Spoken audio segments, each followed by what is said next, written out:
Good evening, everyone, and welcome to our session for this March 18, 2026. To everyone joining us in the Google Meet and, of course, on YouTube Live, welcome to our session for tonight.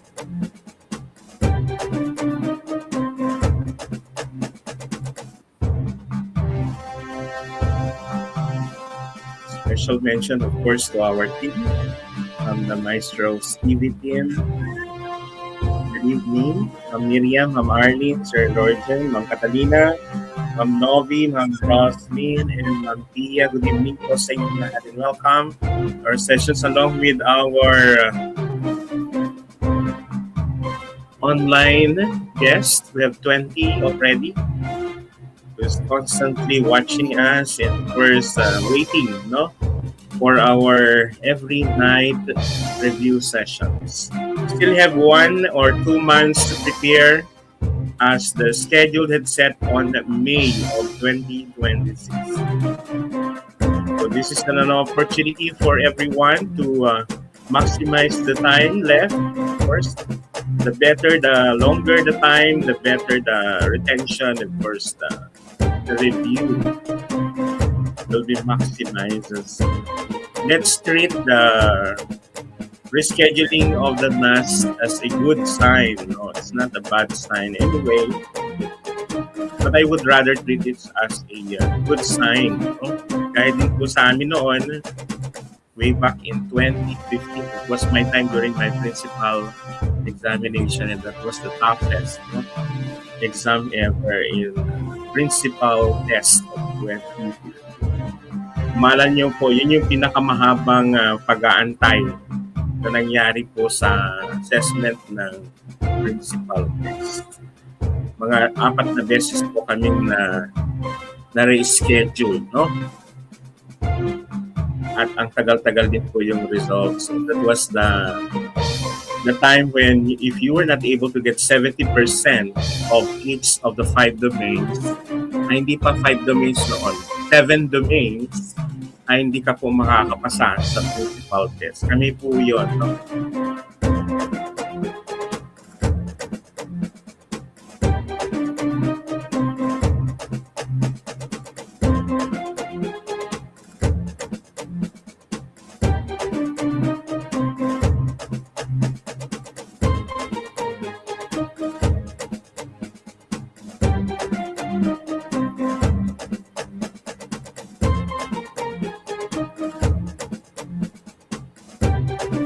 We were just waiting for the others.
Yes, we're ready now. So we'll start the game.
Last 20 seconds.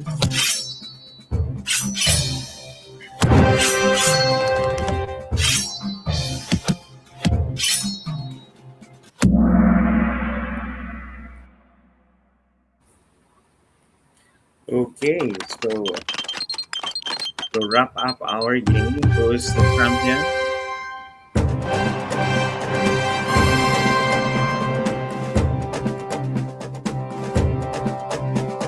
Our winner is Team Prague with twice on the row, followed by Team Rabbit with just one winning game. Congratulations, Team Prague.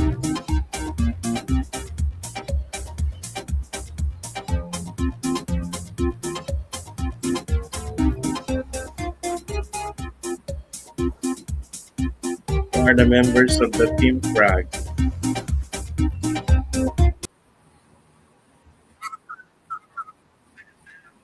Congratulations po, Team Prague.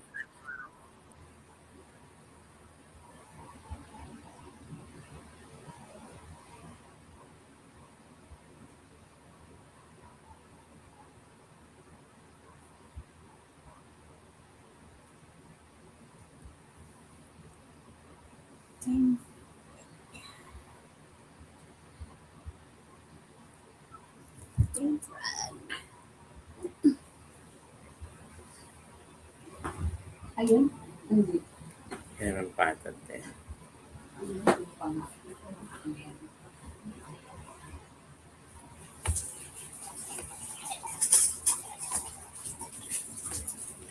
Yes, good evening everyone and welcome again to our next session.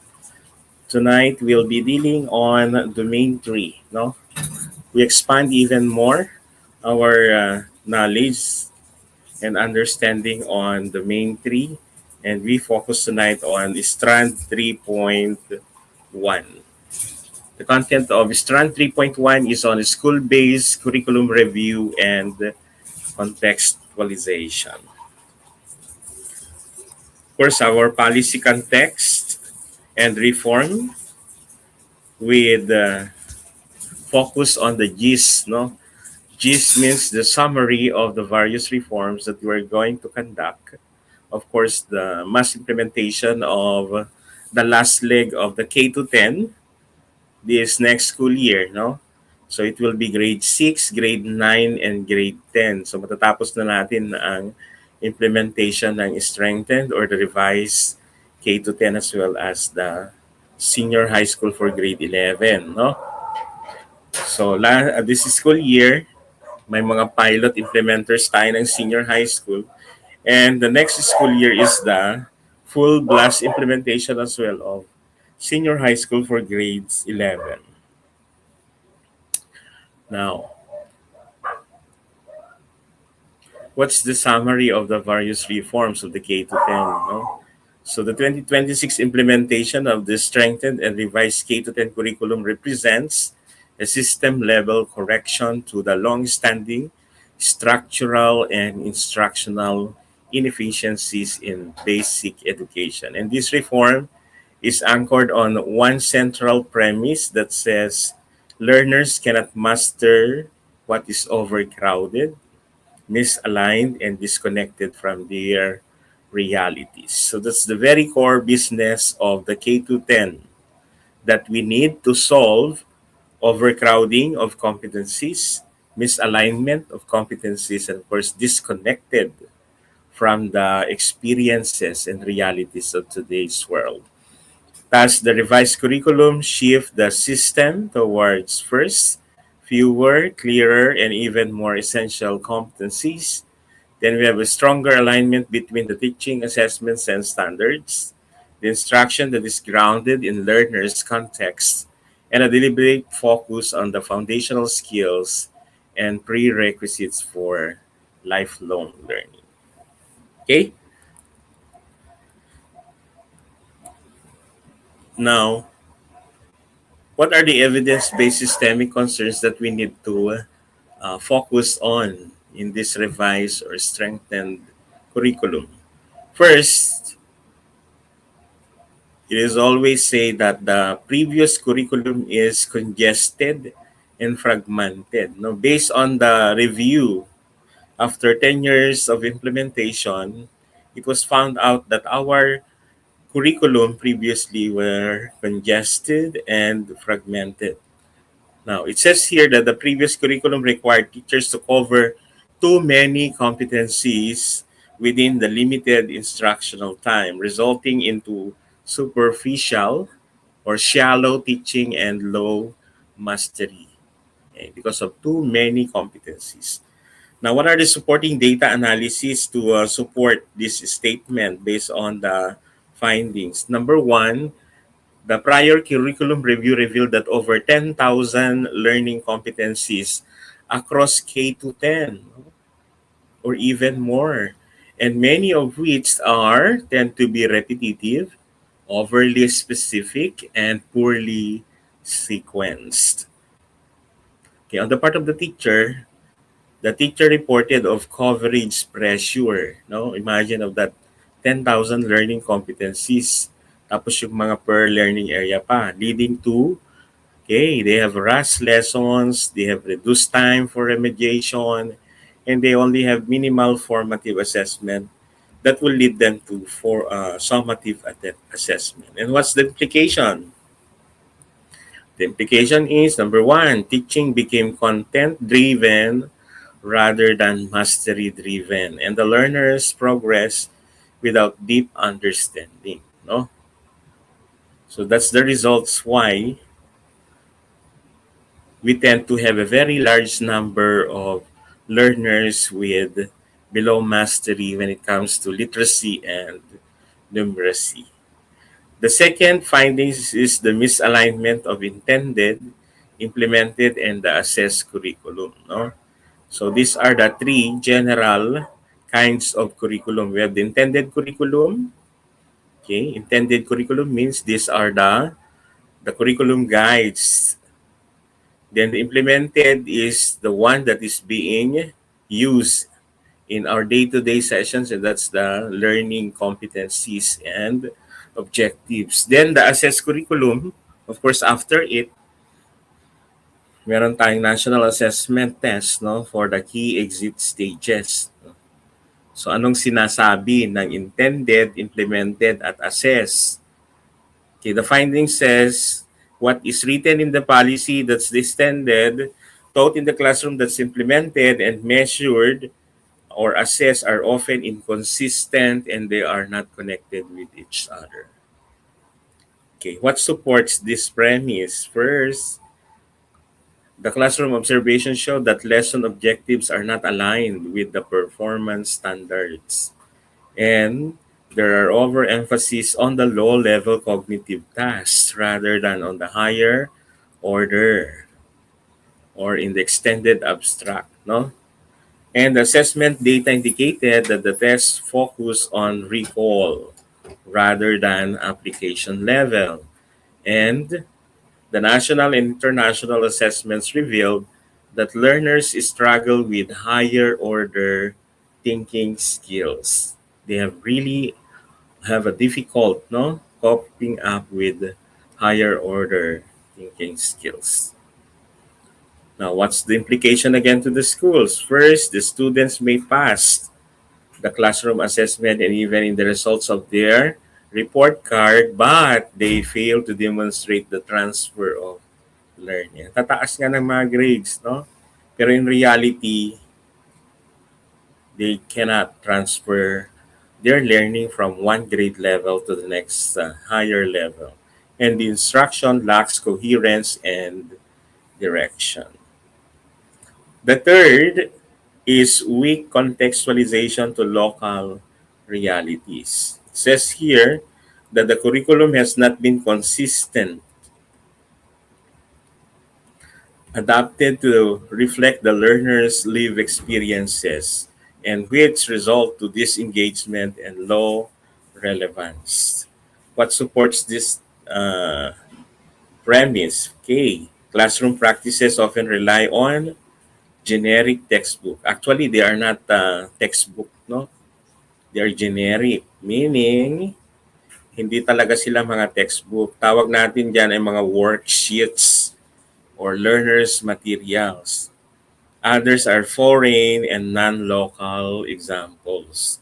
Then we have also limited integration of indigenous knowledge systems, also have community-based learning contexts. And the learners report difficulty connecting lessons to real-life situations. Then what's the implication to schools? Learning becomes abstract and detached. Okay?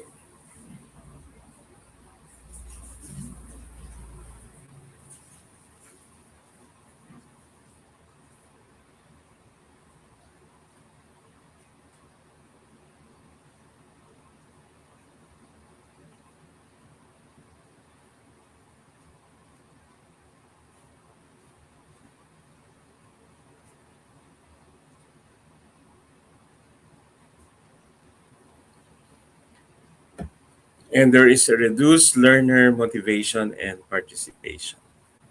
In terms of gaps in the foundational literacy, this is already very pressing concerns now, even nowadays. And hope the ARAL program already had an answer to this problem. No, significant proportion of learners do not achieve the minimum proficiency in reading and in mathematics, especially among our K to 3 learners or the early grades. And what support this premise? Okay, we have a very large scale assessment consistently showing that many grade 3 learners struggle in their basic reading comprehension, as revealed in Carla, and weak numeracy skills as perceived or results in the RMA or the Rapid Mathematics Assessment. The international benchmark also indicates that Filipino learners perform below global averages in reading, math, and in science.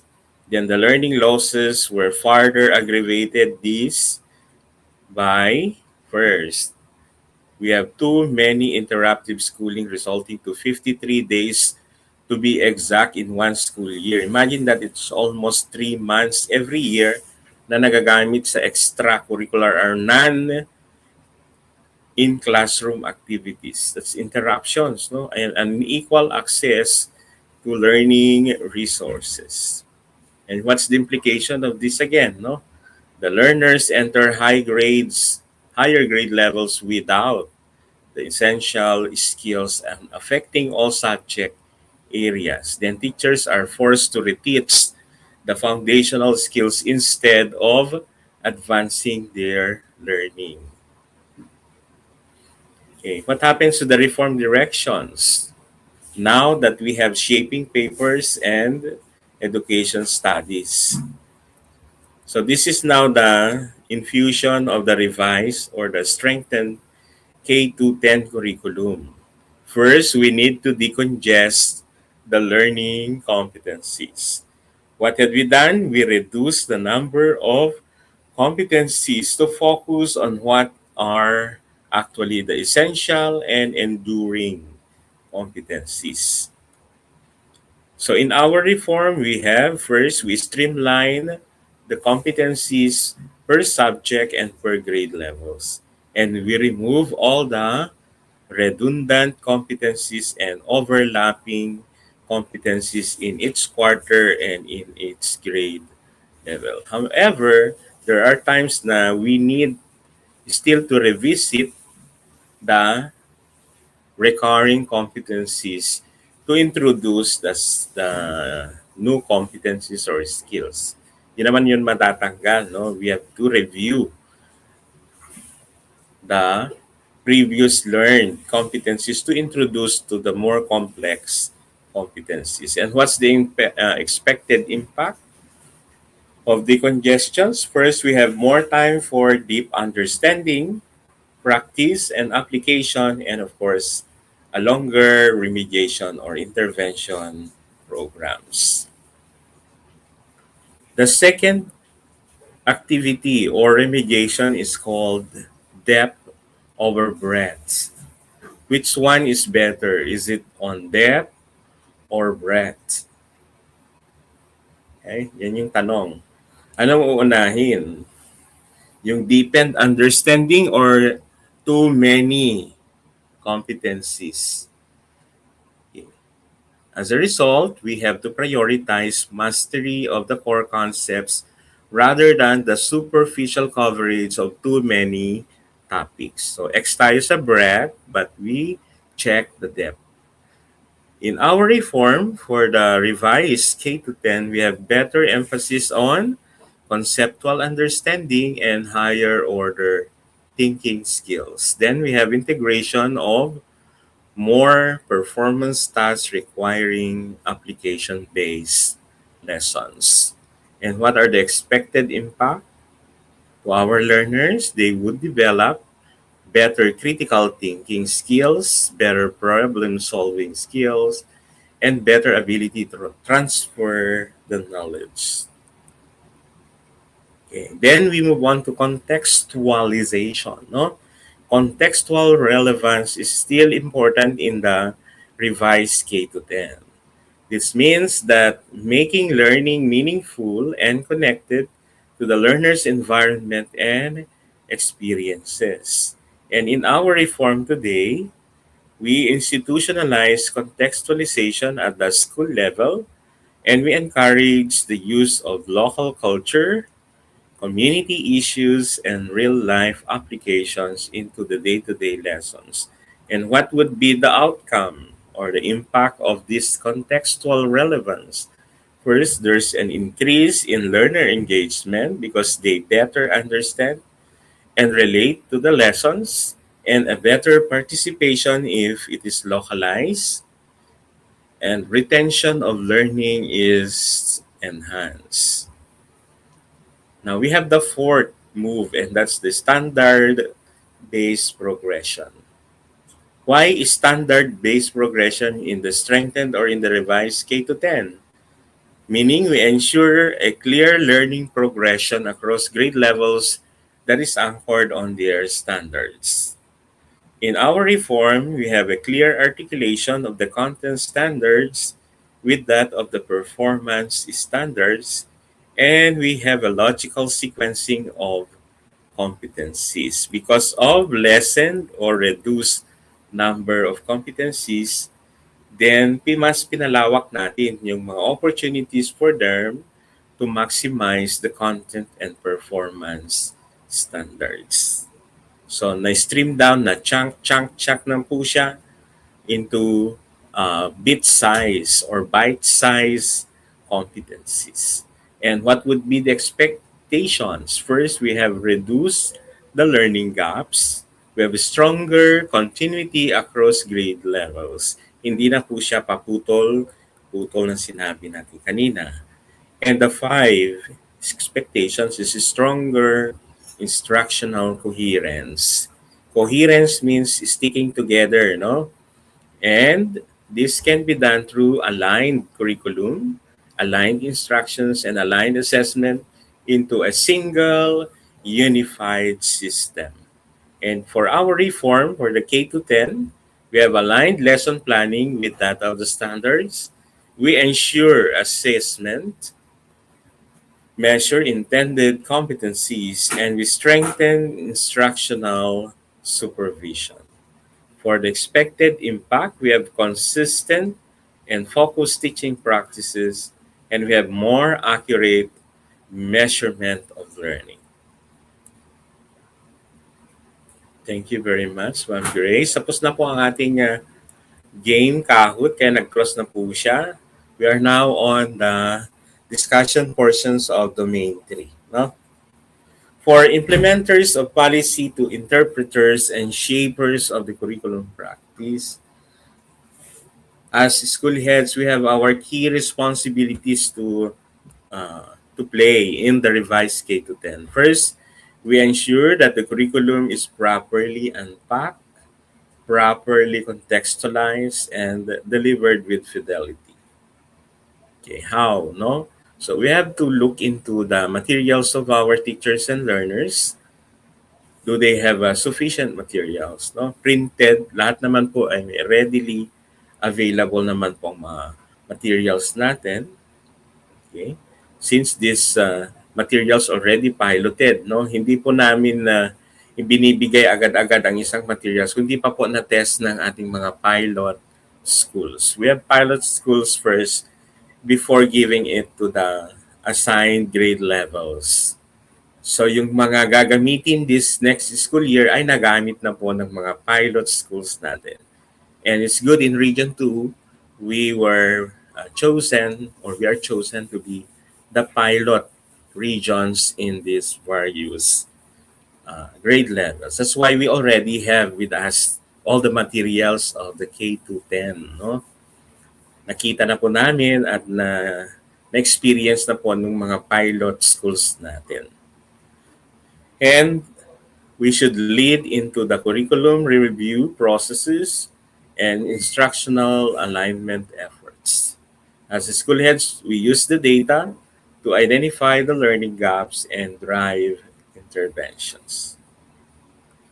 Okay, to sum up of these sessions on the shaping paper, the policy context leads to one critical operation insights for the school leaders, and that is curriculum reform will succeed only when the schools transform how teaching and learning actually happen in the classroom. Kahit po paulit-ulit na magpalit ang ating curriculum, kung hindi po siya talaga na-actualize, no?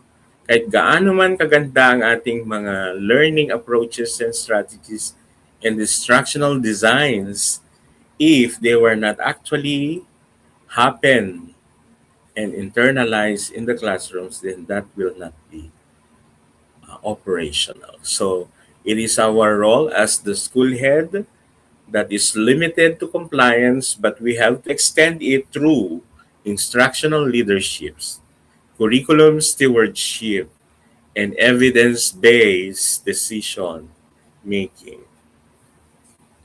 To close, we have the 2026 or the revised and restructured curriculum is not simply a revision of content. It is a restructuring of how learning is designed, delivered, and assessed. And its success depends on the capacity of the school leaders to translate policies into practice, support teachers to instructional improvement, and ensure that every learner achieves the foundational and higher order competencies. No? To better understand and to better deepen our discussions on the strengthened and revised K 10, I encourage you to please download and read the shaping papers. No, we have two shaping papers. We have the shaping papers for the revised K 10 curriculum and the shaping papers of the senior high school. Dalawa po yon. Kapag mabasa nyo po yun, maintindihan nyo po kung ano po ang revisions ng K 10 at ng senior high school curriculum. Okay? Dahil sa senior high school, malaki din po ang pagbabago, no? Mula sa apat na strand ay nagiging track ay dalawang track na lang, no? Yun yung next sessions natin, babalikan natin ang shaping paper din na senior high school. So that's our discussion for tonight. Medyo mahaba po ito, however, himay-himayin natin, no? So matagal pa ang time na magkakasama-sama tayo. For tonight, I'll be giving you an assessment, but we will be ending our sessions at 9 p.m. Now, so I'll just provide you the mock test for tonight.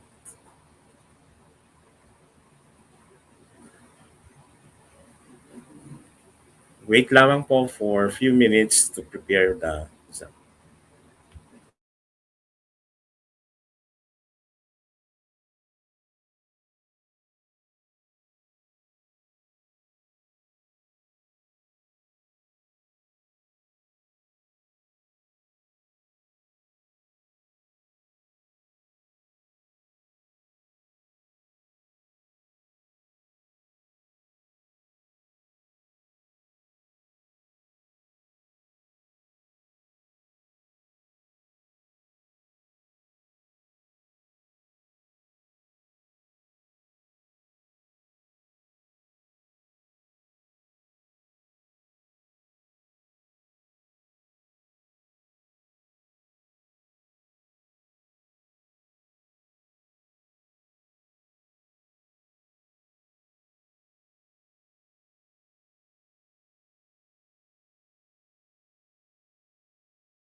Okay, wala pa pong nagsasubmit as of 9:10.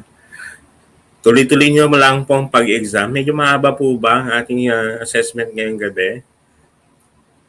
So now we only have one who submitted already the assessment. And tomorrow I'll be sharing to you the result. 37 out of 52. Okay. So once again, thank you very much for your time. Okay, we only have a short moment for tonight, but it's been very fruitful and successful. Once again, thank you very much for supporting Master Rose TV Review Center. See you again next meeting. Bye-bye po sa lahat.